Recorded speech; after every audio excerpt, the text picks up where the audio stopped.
Let's bring you an interesting and rather worrying story. I'm sure maybe you have used a footbridge at North Dzorwulu in recent times. We understand that bridge has developed cracks. Our correspondent, or rather my colleague in the city newsroom, Sarah Apia, filed a report when she visited this place, or she inspected this bridge. Let's bring you that report after we speak to the authorities and ask them questions concerning this footbridge. Across the country, highways without pedestrian footbridges have become death traps. Time and again, lives are lost to speeding vehicles. One painful example is the Adenta-Madina Highway. In 2018 alone, about 24 pedestrians were knocked down and killed while trying to cross the road. The absence of a footbridge turned a busy stretch into a corridor of grief. Sadly, similar incidents continue to occur on other major highways. Today, the concern has shifted to the North Dzorwulu Highway. Unlike Adenta in those days, North Dzorwulu has a pedestrian footbridge. It was meant to help protect lives, but now that very structure is raising alarm. Now, a careful look at the structure, one will notice the crack on the bridge deck, which has led to the float house moving out of their positions, and even the guardrails have also been misaligned. Now, standing on this footbridge gives a very uneasy feeling. Users say the damage occurred after a trailer allegedly rammed into the structure. Around 3:30 to 4. Na mi think come. Na mi say trailer nu tina we excavator tina wo trailer su. Na anyome mi pon na mi coffee a mbeduru ha na mi say ha ni nyina bubu. Wa say ade nu a shifti kura. A shifti. Aha. Enti no say na mi hunu ma jumpy. Mi say perhaps me neighbor Since then, many pedestrians say they are afraid of using the bridge. They fear its structural stability may have been compromised and worry about the risk of a possible collapse. Some now risk crossing the busy highway instead of using the damaged structure, a dangerous choice that could lead to more knockdowns if urgent action is not taken. You know how it started, the pavement started removing. Then later we saw that part where the lady has reached has shifted. It's so scary. So instead of using the footbridge, now people have started crossing the highway, which is in itself very scary. So we are happy that you've also come to see it. Because imagine these collapses. Look at the number of cars passing here. Look at the number of pedestrians who also use this. There I'm scared. I'll just be praying. Okay, or sometimes I join those guys and just sometimes I hold my hands and use the highway. I'm telling you, there's no only choice because I want to cross it. That's a higher now. And you say somebody to an amount come over here, Mayana, Kababua. Because the conditions is here. Sebit Mebuene and I China in him. The situation raises the question of whether road regulations are being enforced. Regulations 51 of the Road Traffic Regulations 2012 LI 2180 sets the maximum permissible height for loaded vehicles and trailers at 4.5 meters. Many believe strict enforcement could prevent heavy-duty trucks from crashing into pedestrian bridges and putting lives at risk. As at this point, there isn't much support to it, and it's not an ideal place to be using right now. I think we need to enforce our rules better because there are rules there that restricts the heights you can load to, but because there are no better enforcement, please people see these vehicles and let them pass. Without better checks and balances, there's not much we can do about these things. Should be a warning at the stairs so that people could desist from using this till the issue is corrected. Maybe a traffic light could be erected so that some zebra crossing, something should be done. I've seen places where they have something to actually check the height of those long vehicles. So if maybe something like that could be done, maybe at either the entrance towards here or at some point, any side the vehicles come from. Maybe when they realize that bad, they can't cross it. Maybe that can serve as a check for this. Municipal Chief Executive for Ayawaso West, Dr. Michael Mensah, says his office has alerted the Ghana Highway Authority to assess and repair the damage caused. So we were there to assess the situation, and we realized that indeed there was a great impact coming from a vehicle. Quickly, when we got back to the office, we wrote officially to the Ghana Highway Authority to come and assess the situation so that the issue can be addressed. And this is so we did that because it is beyond our scope. And since then, we have been waiting to get a response from them.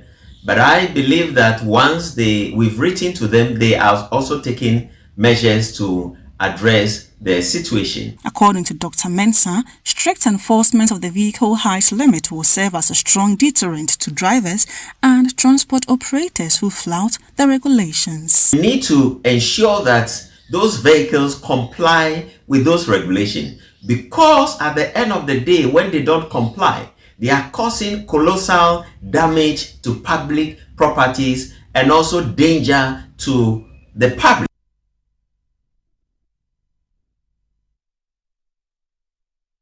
So that report was filed by Sarah Appiah, and it was ended by the Municipal Chief Executive for Ayawaso West, that is Dr. Michael Mensah. Fortunately, we have the Public Relations Officer or Head of PR Unit to the Ministry of Roads and Highways, Ahmed Yate, who is joining us live for us to have conversations on this. Good morning, sir. Good morning. I trust you are doing well. By the grace of Allah. We thank Allah. First of all, I want to find out from you, has this issue come to your attention as a ministry? Yes, it has come to our attention.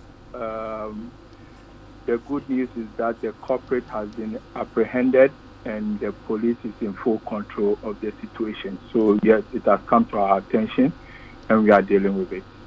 Has any assessment been done so far? If yes, what kind of assessment has been done on this bridge after the incident?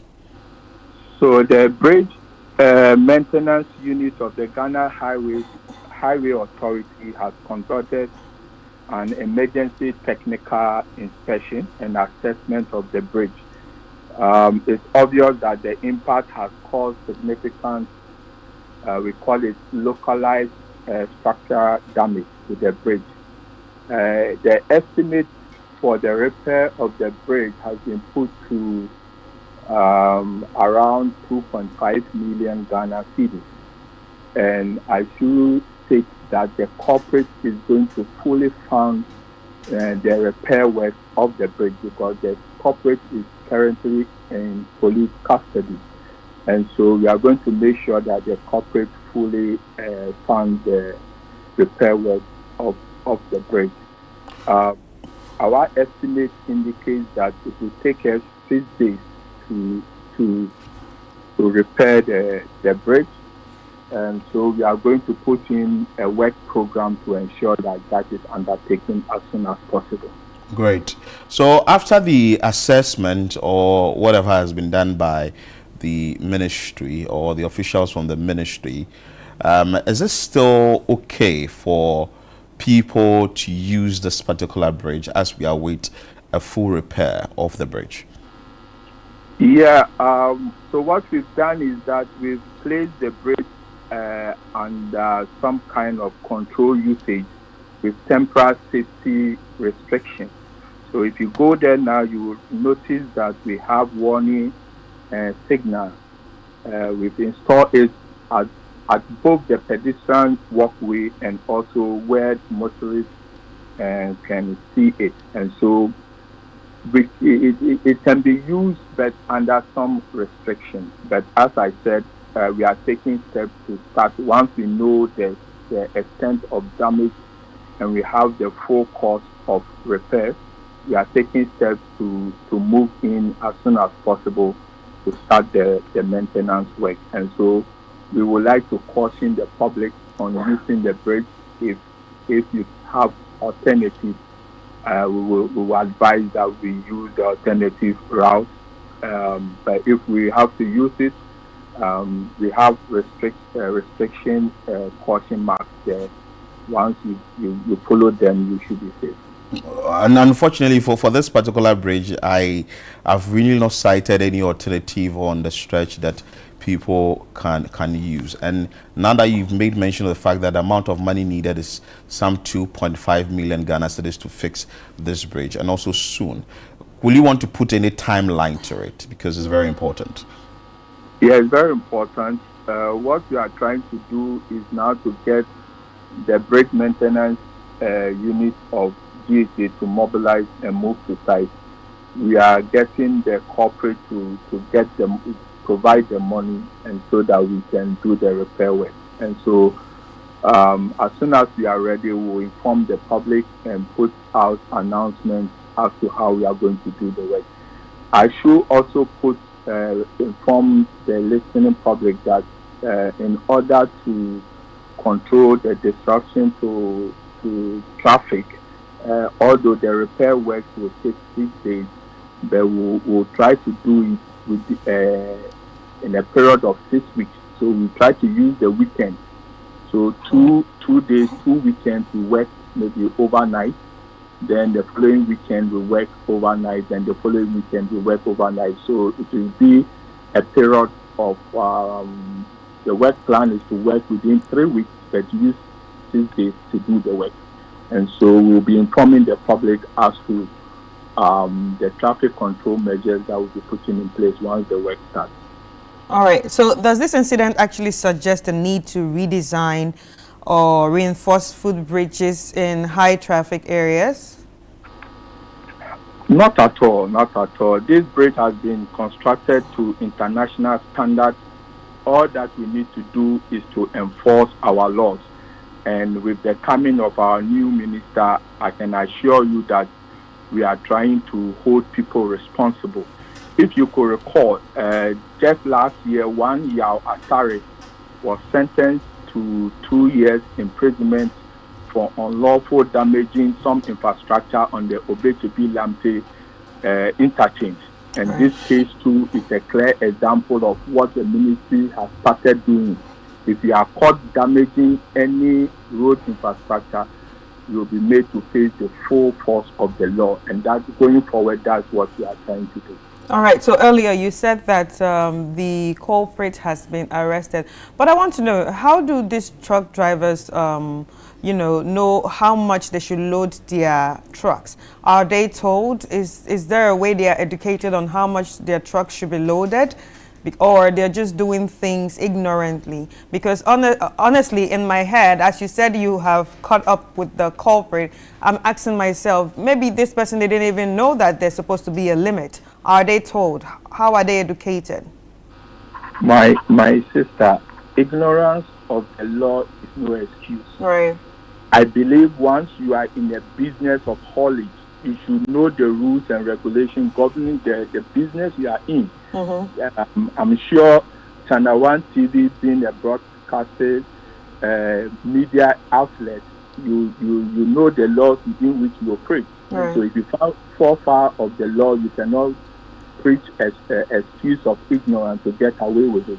Mm-hmm. So from time to time, and most of these bridges, if you look at it, they put their height limit on it, mm-hmm. just to further create the awareness that this is the height limit. Unfortunately, people just want to flout our laws and get away with it. It's the same challenge we are having with overloading. I mean, people will just overload their vehicles and want to just, damage our roads, our infrastructure, and get away with it. This time around, we are going to make sure that when you are apprehended, you are made to face the full force of the law. Right. So how do we avoid future occurrences of this issue? Well, as I've said, we will continue to play our part as a ministry, first and foremost, making sure that people who flout our laws and damage our infrastructure, road infrastructure, are made to face the full force of the law. And this is very important. And then the next thing is that we will continue to put our signages on the bridges, mm-hmm. to show the height limit, to caution the transport operators as to the height that they are allowed to load their vehicle. And from time to time, we'll liaise with the Road Safety Authority to undertake some kind of stakeholder engagements or further create awareness about the rules and regulations governing haulage transport in the country. Ahmed, I know we have gantries to check the height limit and all that. What is the state of these gantries, and are most of them destroyed? Most of them are in play. At times, this same overloading damage some of the gantry, and we have to get them to reinstall it. The basic challenge or the main challenge is people just want to flout the law. They know what they have to do, but they just want to flout the law. And that is why this time around, our minister is very hard on these things. And when you are caught, you make sure that, in times past, maybe this guy will just go away and we will not get him to repair this bridge. But today, he's going to repair the bridge at the cost of 2.5+ million Ghana cedis. And so that's the way we are going. We make sure that if you damage any road infrastructure, we will arrest you and make sure that if we have to take you through our judicial system as we did to Yawasare, and make sure that you face the full rigors of the law, we'll do exactly that, because that is the only way we can deter people from doing these things. It's becoming one too many. You construct roads, you provide traffic lights, then people go and vandalize the traffic lights. You provide street lights. The next morning, like what with the Boteman Road, after constructing that beautiful road. People just went there and vandalized road furniture. We cannot continue down this lane as a country. And so it's hard time we enforce the law, we arrest people, we name and shame them, and make sure that they are made to face the full force of the law. We are hoping that once we continue down this lane, we can to some extent reduce this problem that we have at hand. Thank you so much for your time. Any final words you'd want to share before you take leave of us? Well, I would like to advise transport operators that they should go according to the standards. Ghana, we have our standards. They are aware of the standards, and they should go according to the standards. You go to other countries, and they cannot do some of these things. But in Ghana, it appears it's free for all. And so we want to caution them this time around, they will not go scot-free. When you are apprehended, you'll be made to face the full force of the law. And so we want to caution them for the safety of all road users, especially pedestrians. The pedestrians. Let's all abide by the regulations. Grateful for your time, and we'll also be keeping and watching and what you be doing. We just hope and pray that you would expedite the process so that at least residents or individuals who use the footbridge will be safe. Very important, because there aren't any alternative on the stretch, like I said earlier. Thank you so much for your time, and we will engage you again later. Thank you. Yeah, Chris, so that is it. Recently, we had an incident of a student from Unimac, IJ. Yes, he was crossing, I think, from the Fiesta side of the road, and unfortunately, a vehicle knocked him down. The other issue is that we need to encourage people to use the footbridges. So if there are situations like that, a timely intervention from the ministry is very important, because touch wood, if it happens that we should have another vehicle running into this particular bridge, it's already shifted already, and it's going to shift more, and it's going to worsen the situation there.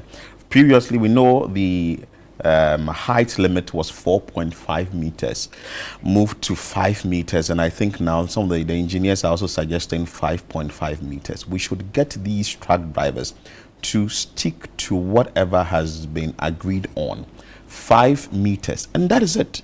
you wouldn't go destroying the footbridges, and it now becomes a problem, and people will now be crossing this footbridge and do now have to be worried.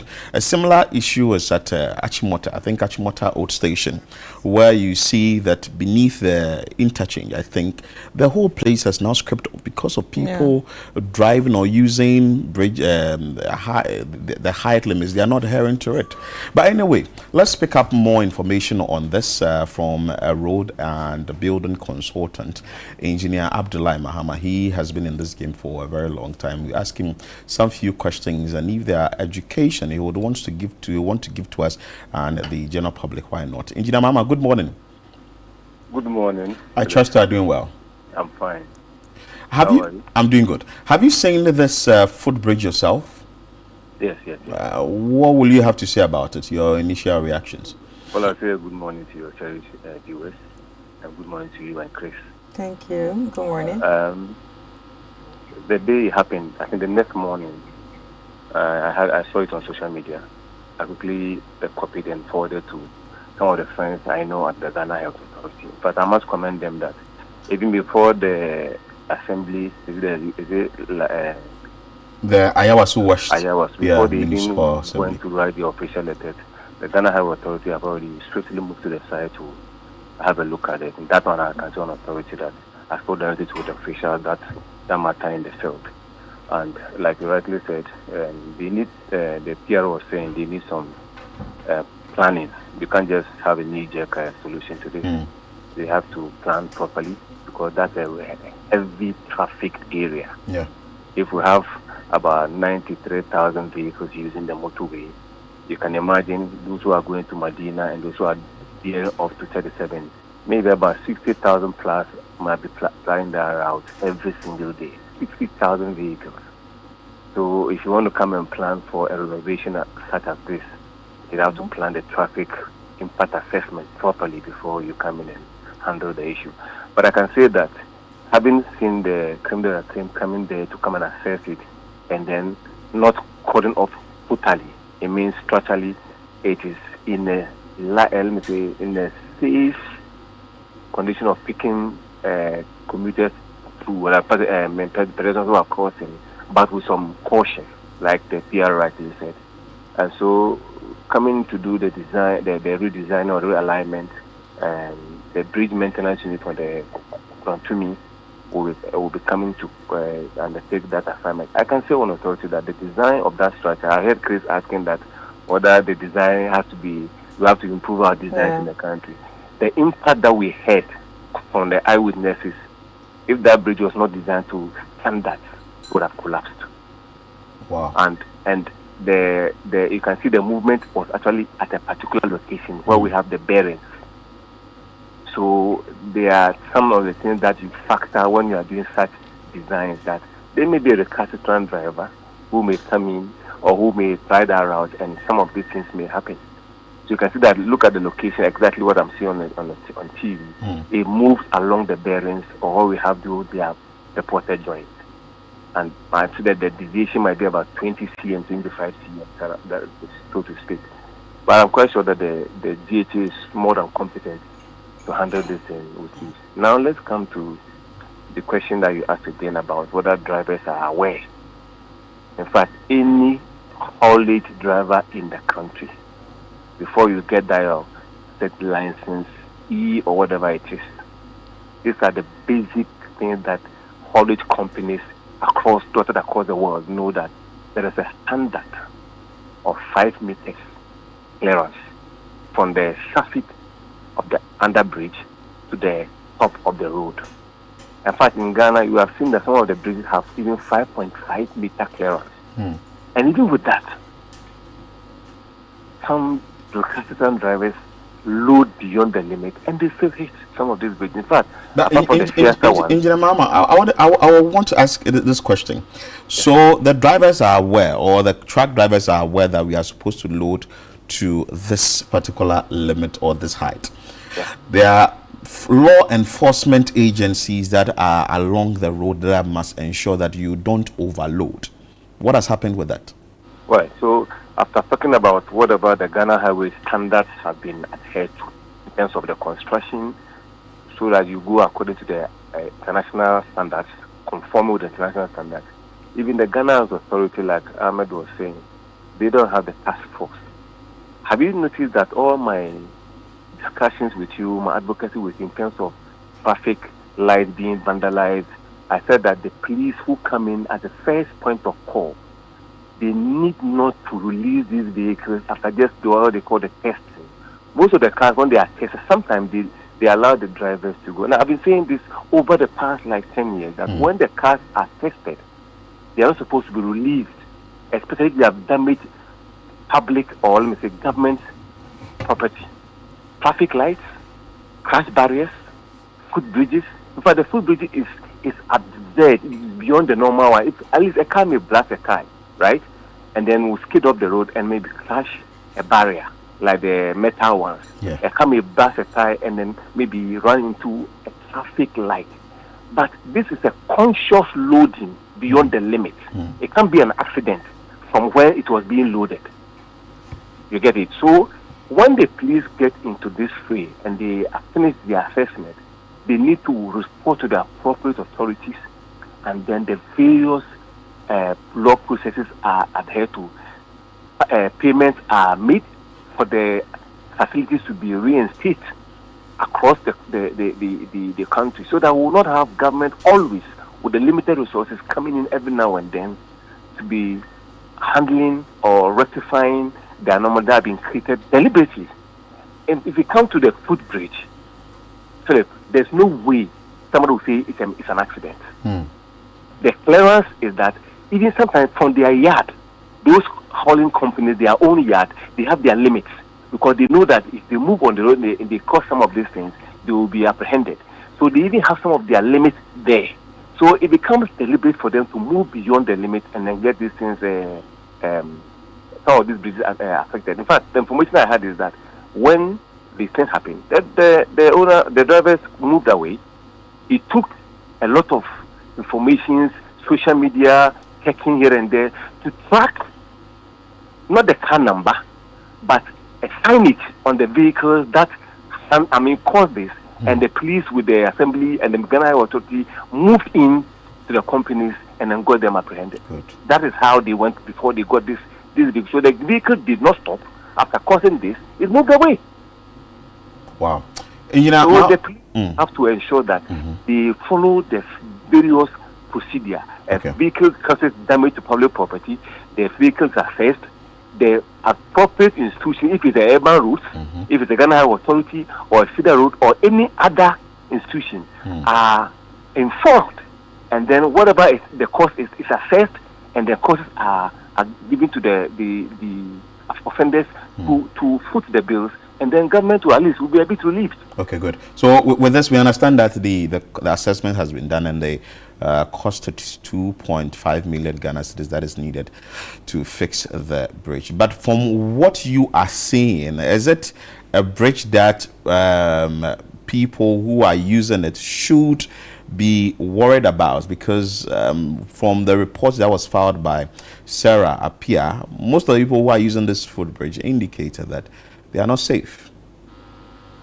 So aesthetically, when you see a crack like this, obviously you'll be very careful when you are moving across it.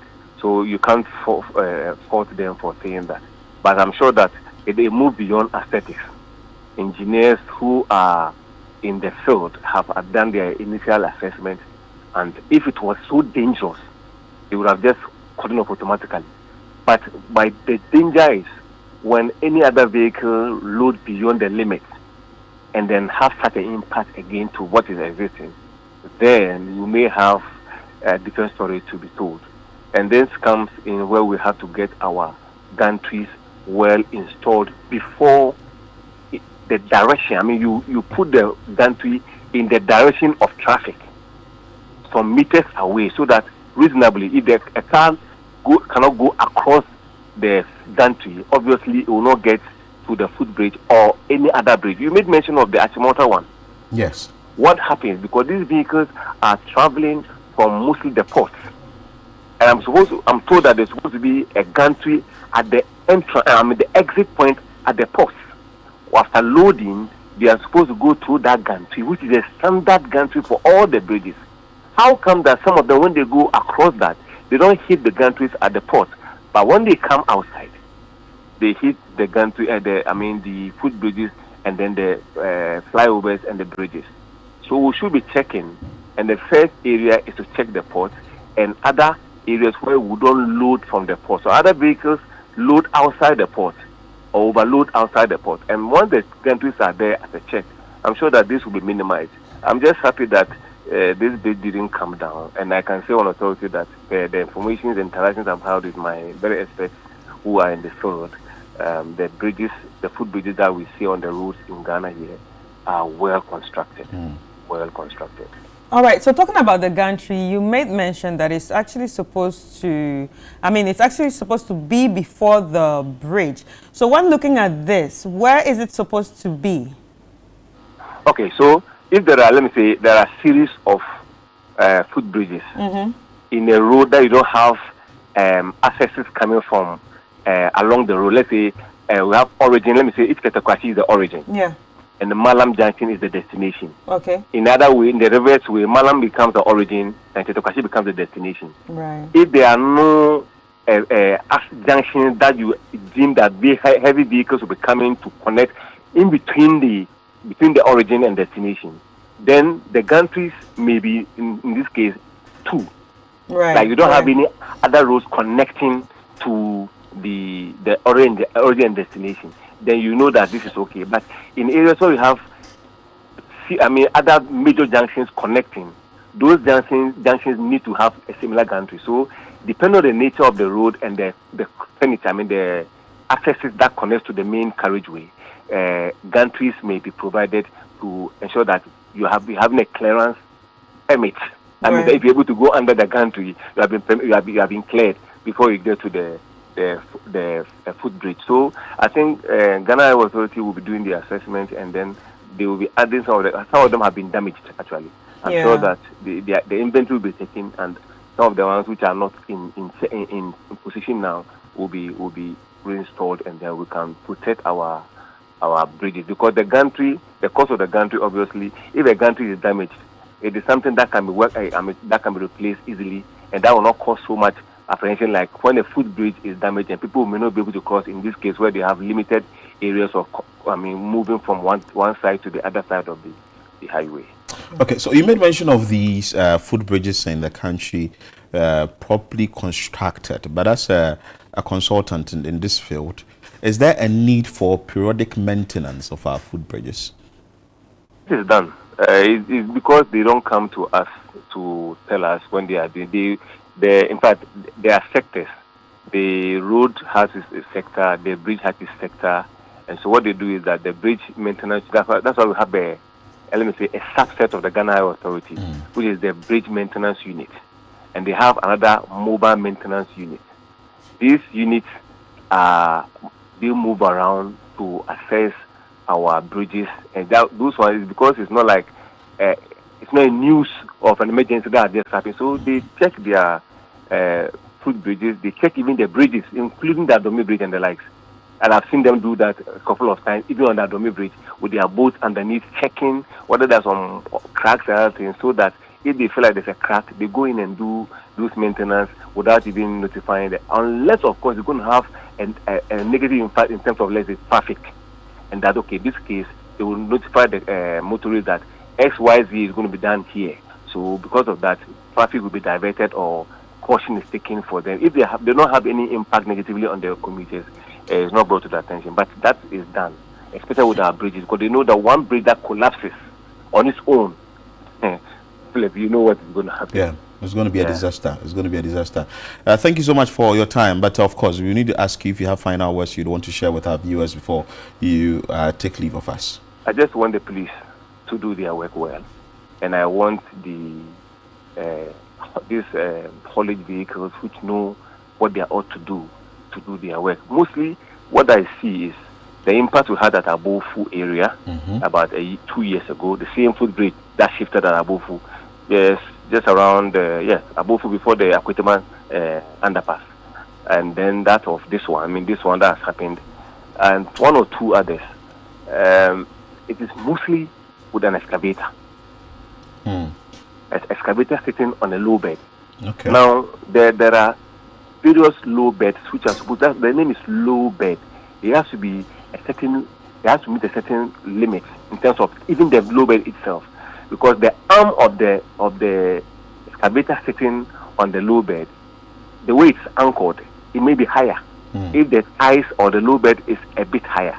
So the low bed, they have to use the appropriate low bed to carry the excavators when they are moving across these areas, so that we won't have some of this impact. In fact, these are things that is a common knowledge to everybody. Like Ahmed was saying, they are aware, and that one of the things I also want the government to do is that when they publish any offender who has been sent to court, and when they go through the processes, this has to be made public to us, so that it will serve as a deterrent to Philip and myself that, hey, this person had this, and then this is the measures or the punitive measures that the person went through, sentences, considered sentence or penalty, like this one that has just been told today.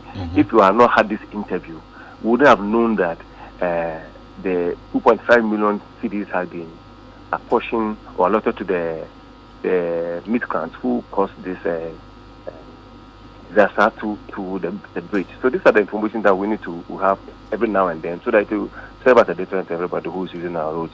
Of course, just a last question. I know the height has moved from 4.5 to 5. What is it now? Is it still at 5? No, it's not 4.5 to 5. The standard is 5. There are some 5. There are some roads which are limits. Let me say, if you look at the circle interchange, the Dubai interchange, the gantries are some orange ones at you see Vodafone. Yes. Or is it Telecel? Telecel now. If you are coming from the VIP section, there's one there. If you are coming from Nima police station towards there's one there. These are orange ones. I mean, they are reflective enough, and they are written on them 4.5. Okay. So there are some constraints to that particular bridge. So if you have something that around 5 meters, you can't use that 4.5 bridge. Okay. But before you get there, these are actually, stated long before you get to you assess the bridge that you are going to use. But standardized is 5. Other routes have given 5.5, just to add some 5.5 of a meter as a clearance for maybe for safe passage. All right, so talking about gantries, there's one that they put from Dzorwulu to the Accra Mall on that road. Is that a gantry too? But I think it's been taken off. Last year, a truck actually broke it. So that is why I said that once the inventory is taken, the truck that broke it, did the police get to know? If they got to know what happened, these are direct surcharge to the vehicle owners. If they are insured, the insurance will come in and rectify. Then they will go and deal with the insurance company as to why they also flouted the international laws go beyond that. Then they will deal with the insurance companies if the insurance companies are going to pay them. But they have to get this thing reinstated, so that at least it won't get to the footbridge to damage the footbridge. These are the investments that the government has to take when they come across some of these disasters along the highways.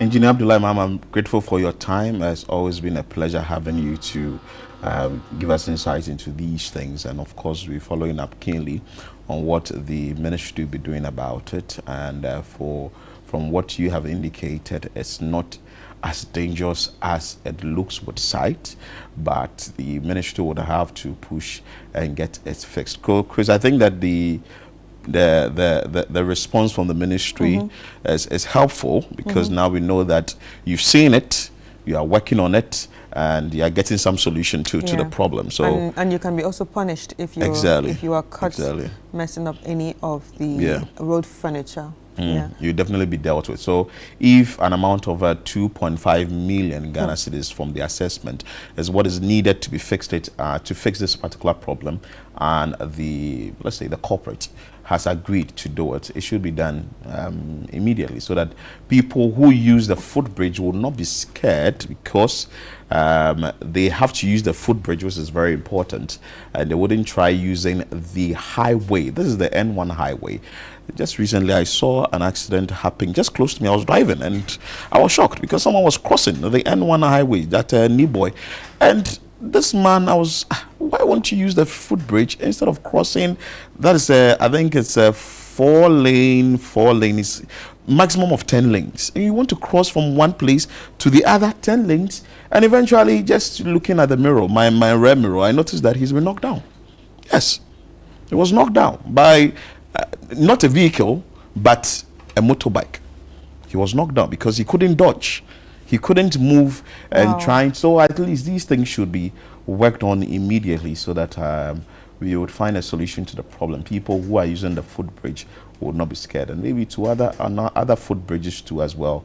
It should be checked. And people who load the trucks, the truck drivers, at least and the be truck owners considerate. too, Yes, because at the end of the day, if the driver is caught, there is a story that that I've seen here, which is very important. And the Minister of Roads and Highways governs Kwame Agboja when he had an engagement with journalists at Government's Accountability. This is what he said. The Ministry of Roads and Highways, or the Minister of Roads and Highways, Kwame Governs Agboja, has announced a significant increase in the penalty for overloading vehicles on Ghana's roads from 5,000 to 50,000 Ghana cedis. And I think this should be enforced. Speaking at Government's Accountability Series at the Jubilee House on Wednesday, July 30, that is last year, the minister said that the move is aimed at discouraging the abuse of the axle load system, which continues to damage the country's roads. And once you are overloading, certainly the height is also going to go high. And if you have been watching the ministry, one of the biggest challenges we have is the axle load regime. He said, whatever money we collect in terms of penalty or whatever you pay in respect to axle load is not a fee, it's a penalty for wrongdoing. Mr. Agboja stressed that government's goal is not to collect revenue through fines, but to eliminate overloading entirely. So that is it. We are trying to at least get the right things done. If what is supposed to be done by the authorities are done, and as citizens we destroy it and we go back again and we are accusing the government of not doing its job, it's a bigger problem, because you've overloaded. You've seen that it's 5 feet, and that is what is the requirement is, and you are driving. You've seen that the load you are carrying wouldn't be able to go through, but you are forcing your way through. Anyway, this happened within the Ayawaso municipality, and fortunately we have the municipal chief executive, that is Dr. Michael Mensah, joining us for us to have a brief conversation on this. Good morning, Honorable. Good morning. I trust you are doing well. Good morning to our cherished listeners and viewers as well. So briefly, when did this incident happen? And when it happened, what did the assembly do? All right, thank you. It came to my attention last 2 weeks, Friday. It came to my attention in the evening, and as soon as I got wind of it, I moved to the site with my coordinating director, the municipal road engineer, the head of works department, and then the head of the physical planning unit to assess the situation. And when we got there, we realized that indeed there was a shift at the top, and that might have resulted from an impact from a vehicle on one of the pillars. So having assessed the situation, we had to quickly write officially to Ghana Highways Authority to come and then address the situation, because it is beyond the scope of the municipal assembly. So that was all we did. And then later we had to follow up on that. And the response we are getting is that they are actually putting themselves together, and they are arranging for a crane, and which would help reposition the portion that has shifted. So in the interim, the safety of individuals who use the footbridge is very important. What is the assembly doing to, one, notify people who may not have used the footbridge before that there is a situation there and they should be very careful when they are using it? Yes, so currently we've, as much as possible, we've assigned someone there to prevent people from using the footbridge until the issue is resolved. So as I indicated today, the follow-up, the response we are getting is that they are arranging a crane to reposition the portion which has shifted. And I'm sure pretty soon we are going to get the issue addressed. But if you say to prevent people from using it, what is the alternative? Yeah, currently there is no alternative. To cross it, there's no alternative. The only alternative is to prevent people from crossing from that point, because we cannot guarantee safety. When you get to the top, we don't know what would happen. So you can't cross from that point. And you said soon from your side and monitoring with the ministry. Is there any timeline they may have given you that we are working maybe 2-3 days and we will come and fix it? Well, the assurance being given is that very soon they will be coming. Ghana Highways Authority, it falls under their purview. And that is the information or the response we are getting. Even today, we contacted them, and we are the deputy CEO, and we are reliably informed that they'll be coming to address the challenge. Thank you so much, sir, for your time. Dr. Michael Mensah is the Municipal Chief Executive for Ayawaso West Municipal Assembly, and he has indicated that they are liaising with the Ministry of Roads and Highways, specifically the Ghana Highway Authority under the Ministry of Roads and Highways, to get the issue addressed. So we'll be following up keenly, and we will definitely be telling you what the update will be once this issue is concerned. We've spoken to the Public Relations Officer or Head of Public Relations Unit at the Ministry of Roads and Highways, Nazril Ameriate, who has mentioned that an amount of 2.5 million Ghana cedis is needed to fix this, and the corporate will bear full cost of this. Also, Engineer Abdullah Mahama, that we spoke to, who is a building and road consultant, has said that, well, law enforcement agencies must work. Also, the truck drivers must ensure that the right thing is done. I'm sure that with this new minister, like Ahmed made mention of, a number of things will be enforced so that we won't be seeing these things on our roads. It's very scary for people who are using the footbridges, and also it's going to prevent a lot of people from using the footbridge. But it doesn't stop us from speaking about it, because crossing from one place to another on that highway is very, very dangerous. So maybe the work must be expedited so that the footbridge will get back in shape. And also the law enforcement agencies would have to work so that we do not have trucks overloading and flouting the height that is required, that is 5 meters, and we having issues like this, and they're destroying the road furniture. Very, very sad, Chris. No, see, I think, at the end of the day, we like to blame the government. Why are they not doing? Why are they not doing? We expect them to do this, we expect them to do that. But at the end of the day, I feel like governance is, it's an all of us thingy. It's not just to certain people. Yeah. Do you understand? It's not just to the people we voted, but also our own behaviors. If you know what you are supposed to do, just do it right. Why do we always have to flout rules for issues to be talked about? Do you understand? Because I feel like this wouldn't have happened if the truck driver or the truck owner just at the end of it, they just stuck to the amount you are supposed to load your car. And that's it. And then when you do it, you try to run away. And you were arrested. And then you are arrested. I like the part that he was arrested. I like that we've been very proactive with that. And I like that the ministry has also taken it on. We'll be following up this story keenly. And should the ministry go there and the exercise will begin, why not? We are here. We will talk about it and we'll give you whatever coverage that you need for the general public to know that some form of work is being done.